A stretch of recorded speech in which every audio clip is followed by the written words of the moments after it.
Alright, this is a Walther P99 Replica 9mm blank firing pistol. A 1:1 scale and the same size, weight, and feel of the original. This has a fast, smooth, crisp action that Walther is famous for.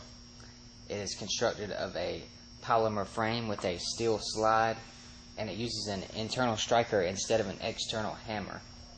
Has a red pointed striker tip that protrudes from the end of the slide when the gun is cocked, and a decocking button on the top rear of the slide.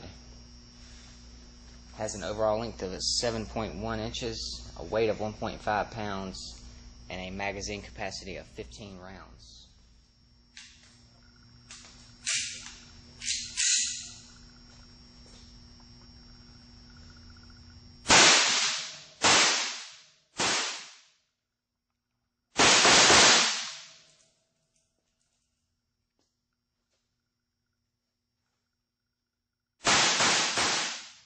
Like most blank pistols, the slide will stay back when it's empty.